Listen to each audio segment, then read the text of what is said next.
네, 최은정의 증시전략센터 3부를 시작합니다. 세옹지마라는 말 알고 계신가요? 변방에 사는 노인의 말이라는 뜻으로 세상 만사가 변화가 너무 많아서 이런 일은 또 화가 되는 건지 이런 일은 또 복이 되는 건지 알 수가 없다는 의미인데요. 주식도 마찬가지인 듯 싶습니다. 하루의 오르내림에 일희일비하기보다는 꾸준히 지켜보시면서 기다리는 시간 가져보시는 것도 좋을 것 같습니다. 저희 3부 증시전략센터와 함께 하시면서 오후장 투자 전략도 잘 챙겨보시기 바랍니다. 자, 2부에 이어 3부에서도 역시 최희용 연구원님과 함께 하도록 하겠습니다. 먼저 이 시각 증시 상황부터 점검하고 가겠습니다. 먼저 코스피 쪽입니다. 네, 현재 코스피 지수가 다시 오름폭을 소폭 더 늘린 상태입니다. 어제보다 4포인트가량 상승한 1686선에서 거래가 계속되고 있습니다. 뚜렷한 매수 주체가 부각되고 있지 않은 가운데 외국인 매수와 개인과 기관의 팔자세가 팽팽하게 맞서고 있는 모습입니다. 간밤에 뉴욕 증시는 상승으로 장을 마쳤었는데요. 이에 더불어서 중국과 일본 증시 등 주변국 아시아 증시가 일제히 오르면서 오늘 긍정적인 영향을 끼치고 있는 것으로 분석됩니다. 이어서 코스닥 쪽도 살펴보겠습니다. 코스닥 지수 역시 하락폭을 다소 만회를 했습니다. 하지만 장 초반에는 상승 출발했는데 역시 하락 반전한 흐름을 이어가고 있는 모습입니다. 어제보다 3.5포인트가량 하락한 522선에서 등락을 거듭하고 있습니다. 외국인들이 현물시장에서는 현재 소폭 팔자세를 보이고 있고 기관 역시 팔자세를 보이고 있고 개인만이 매수 주체로 떠오른 모습입니다. 좀 더 자세한 수급 동향 살펴보도록 하겠습니다. 먼저 코스피 쪽입니다. 네, 코스피 시장에서 외국인들이 어제에 이어서 오늘도 순매수를 이어주고 있지만 개인과 기관의 매물이 만만치가 않습니다. 개인들은 1,000억 원 이상 차익 실현 매물을 내놓고 있고요. 기관은 장중에 매도 우위로 전환을 했죠. 현재 667억 원 정도 매도 우위가 나오고 있는 상황입니다. 현재 외국인들은 선물과 현물시장에서 동반 순매수를 하고 있는 것으로 집계가 되고 있습니다. 이어서 코스닥 쪽도 살펴보죠.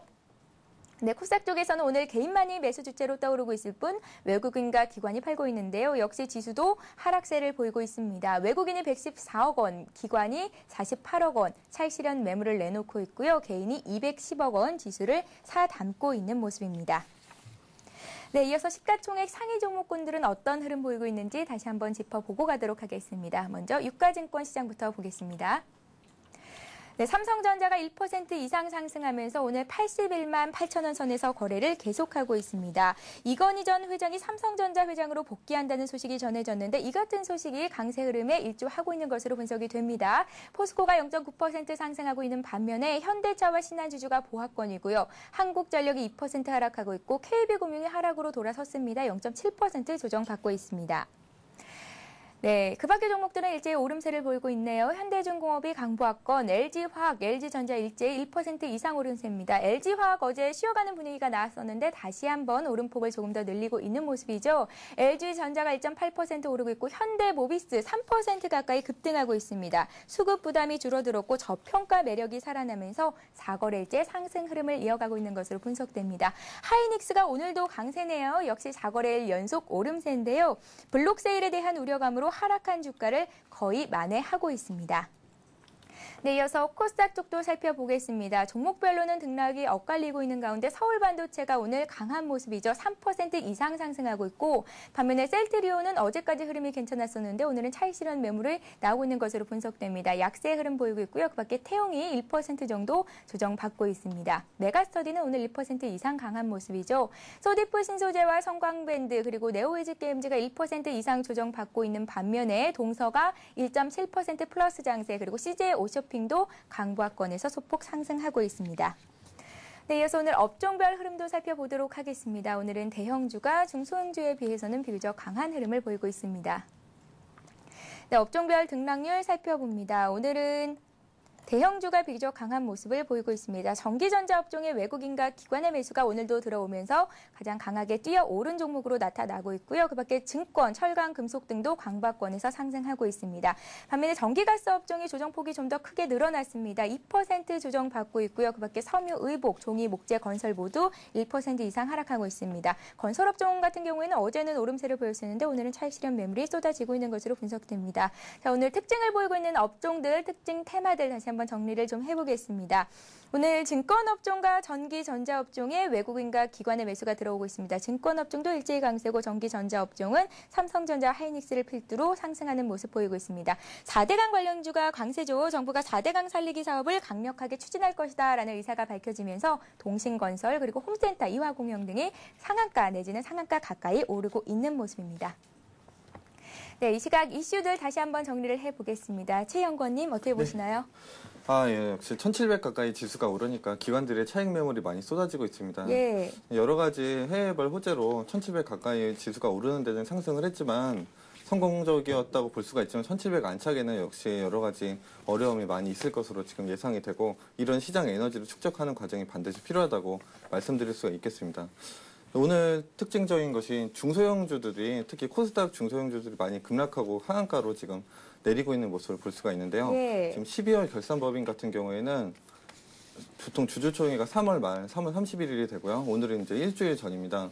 어제까지 또는 오늘까지는 적어도 감사 보고서를 제출해야만 되는데 아직까지 감사 보고서를 제출하지 않은 회사들은 이제 상장 폐지 우려가 있기 때문에 상당히 투자 심리가 악화되고 급락하고 있는 모습을 좀 특징적으로 말씀드릴 수가 있겠고요. 예. 또 최근 들어서 이제 금융감독원에서 요즘 들어서 급등한 스펙 관련 현대증권 스펙, 대우증권 스펙, 미래에셋증권 스펙 이 세 종목에 대한 감시 강화를 강조하겠다는 그런 언급 때문에 이제 기관에서도 차익 매물이 쏟아서 세 가지 종목 모두 급락세를 지금 연출하고 있는 모습입니다.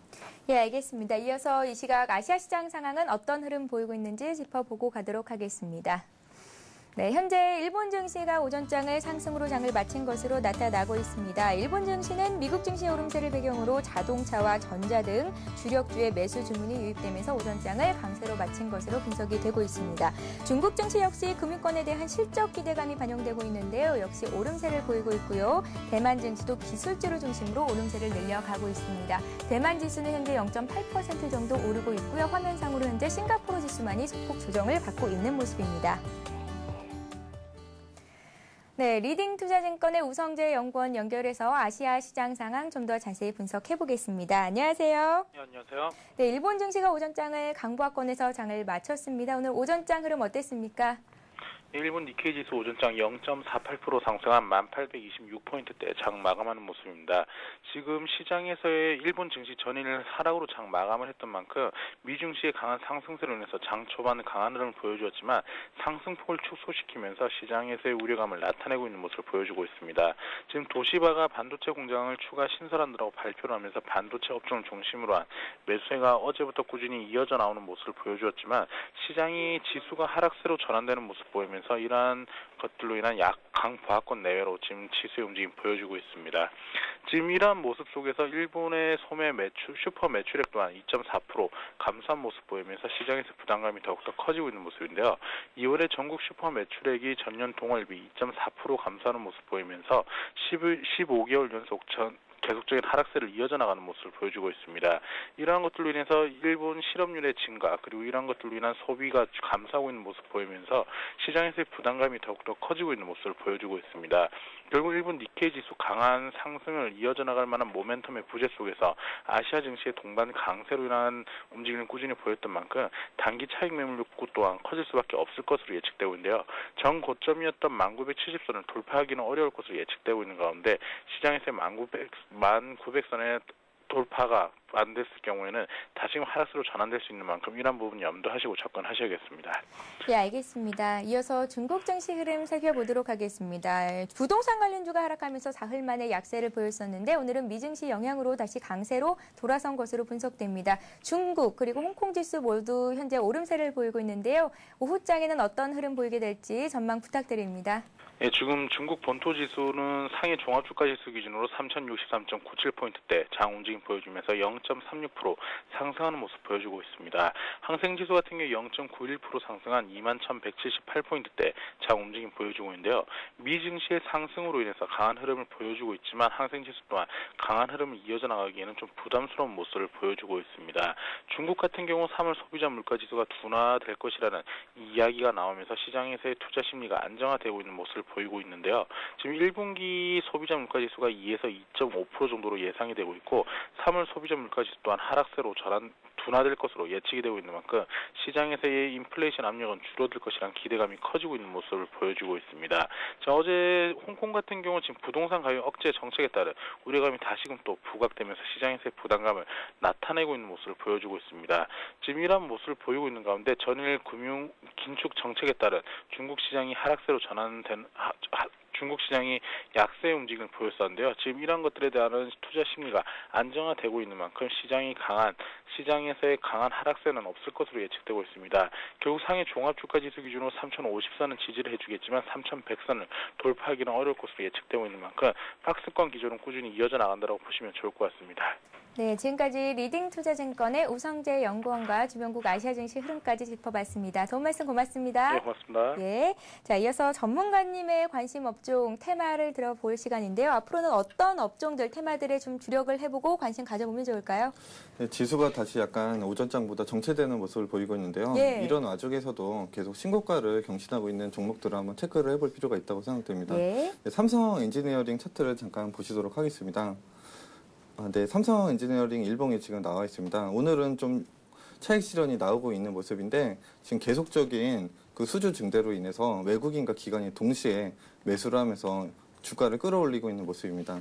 네, 두 번째로는 삼성 엔지니어링에 이어서 LG 이노텍을 한번 보시겠습니다. 예. 네, LG 이노텍이 4분기까지 계속 적자를 지속하는 와중에서 급락을 했었는데 LED 쪽으로 관련된 매출이 계속 증대될 것으로 기대가 되고 있고 2분기 흑자 전환이 기대되는 것 때문에 상당히 강력한 강세를 보이고 있는데요. 이런 장세에서도 역시 기관과 외국인이 동시에 순매수하는 그런 종목을 충분히 고려해 볼 필요가 있다고 말씀드리겠습니다. 네, 삼성 엔지니어링과 LG 이노텍에 관심 가져볼 만한 종목으로 주셨습니다. 그 밖에 다른 업종들이나 특징주가 있을까요? 네, 요즘 들어서 전기차 관련 테마주들이 다시 급등락이 심한데 예. 지금 서울시에서 다시 전기차 관련 도로라든지 그 충전소를 확충하겠다는 그런 방안이 나왔습니다. 네, 4달쯤인가요? 4달 한 14일쯤에 예, 다음 달 14일로 나왔습니다. 예, 전기차가 이제 도로에서 주행을 할 거라고요. 예, 아직까지는 전기차가 기술적인 문제라든지 대중화되지는 않았지만 중장기적으로 봤을 때 역시 친환경적인 관련 테마가 계속해서 오름세를 나타낼 수 있을 거라고 보고 있고요. 오늘 같은 경우에는 오전에만 잠시 오르고 다시 약세를 보이고 있지만 옥석을 잘 가려서 좋은 타이밍에 투자를 하신다면 역시 좋은 결과를 얻을 수 있을 거라고 말씀드리겠습니다. 예, 알겠습니다. 이렇게 해서 최희용 연구원님께서 관심 가져보라는 종목들에 대해서 말씀을 들어봤습니다. 그 밖에 테마가 또 있으신가요? 오늘은 좀 철도 관련 테마가 또 다시 부각이 되고 있는데요. 지금 안 그래도 예전에 브라질 고속철도 수주 관련해서 주가가 들썩들썩했는데 요즘엔 또 콩고 대통령 방한 관련해서 지금 또 대아테아의 종목 같은 것들이 여러 가지 철도 테마들이 다시 움직이고 있는 모습입니다. 테마는 계속 순환하기 때문에 꼭 급등하는 것을 바로 따라 사실 필요는 없고요. 꾸준히 체크를 하고 있다가 오히려 지금 관심을 받지 못하고 있는 테마를 미리 선취매에서 기다려보는 전략도 괜찮을 것 같습니다. 네, 일단 철도 테마주 관련주들은 지금 매수를 하기보다는 좀 더 기다렸다가 조정을 받으셔야 매수를 하라는 말씀이신가요? 예, 여러 가지 테마 중에서 본인이 가장 잘 알고 자신 있는 테마를 미리 사놓고 기다리는 게 중요한데요. 지금 같은 경우에는 단기적인 매수 흐름이 많기 때문에 지금 들어가는 건 좀 부담이 된다고 생각이 됩니다. 예, 알겠습니다. 오늘 스펙 관련주들이 일제히 하락하고 있는데 이 스펙 관련주들은 어떻게 좀 접근을 해보면 좋을까요? 역시 제가 아까도 말씀드렸듯이 정부가 좋아해주는 그런 업종은 역시 강세를 보이지만 지금 금융당국이 칼을 빼들었기 때문에 당분간은 약세를 면치 못할 것으로 생각이 됩니다. 역시 명목만 있는 페이퍼 컴퍼니이기 때문에 당장 M&A가 일어나지 않는 이상 너무 과열된 종목은 좀 피하시는 게 좋을 거라는 생각이 듭니다. 예, 알겠습니다. 지금까지 교보증권 청담 지점의 최희용 연구원님과 함께 오늘 도움 말씀 들어봤습니다. 고맙습니다. 감사합니다. 예, 고맙습니다. 자, 이 시각 시장 상황 다시 한번 점검하고 가죠. 이 시각 그 시가 쪽의 상위 종목군들 아니라 코스피 지수가 어떤 흐름 보이고 있는지 체크해 보도록 하겠습니다. 코스피 지수가 상승폭을 다소 소폭 늘렸는데 정체된 흐름이 계속 이어지고 있죠. 어제보다 4.8포인트 오른 1686선에서 거래가 지속되고 있습니다. 코스닥 지수는 오전 중에 하락 반전했습니다. 3포인트 하락한 522선까지 내려와서 지금도 역시 코스닥 지수도 정체가 되고 있는 모습입니다. 네, 이어서 이 시각 주요 뉴스를 전해드립니다.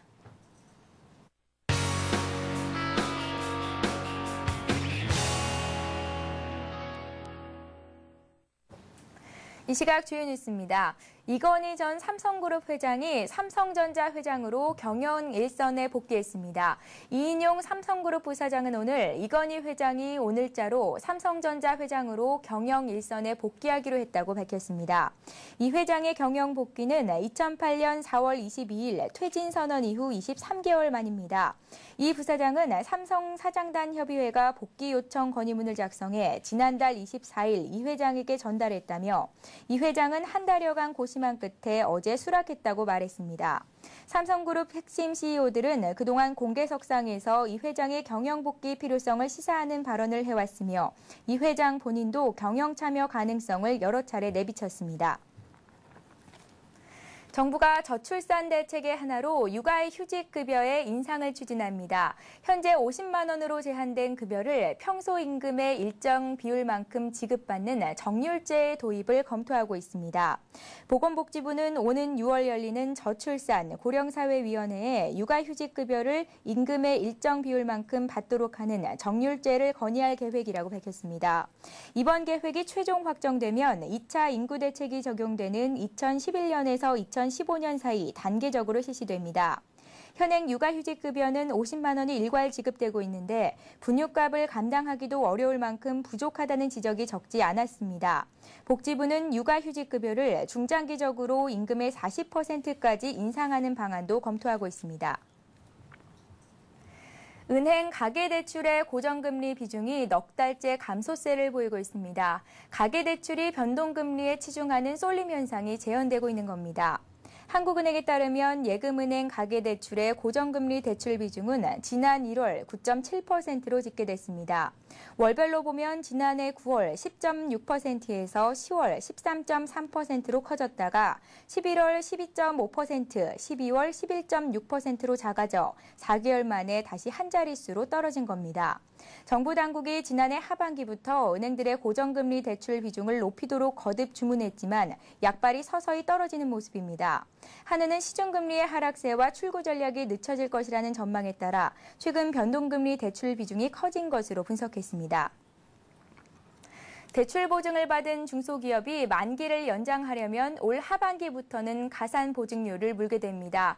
금융위원회는 6월 말로 중소보증대출 만기 연장 조치가 끝남에 따라 보증금액의 10% 이상을 상환하지 않는 기업에는 가산 보증료를 부과한다고 밝혔습니다. 금융위는 경제위기로 유동성이 줄어들자 지난해 2월부터 중소기업 지원을 목적으로 보증기관의 보증 비율을 높이면서 만기가 찬 보증대출의 자동 만기 연장 조치를 시행해왔습니다. 하지만 하반기부터는 보증금액의 10% 이상을 상환하지 못하는 중소기업은 0.2에서 0.4%를 가산 보증료로 내야 만기를 연장하게 됩니다. 중소기업 대출 보증료율은 1.2% 수준입니다. 네, 오늘 저희가 준비한 소식은 여기까지입니다. 매일 오전 11시부터 1시간 반 동안 방영되는 최은정의 증시전략센터에서 오전장 정리와 함께 오후장 투자 전략까지 세워보시기 바랍니다. 내일 이 시간에 다시 뵙겠습니다. 고맙습니다.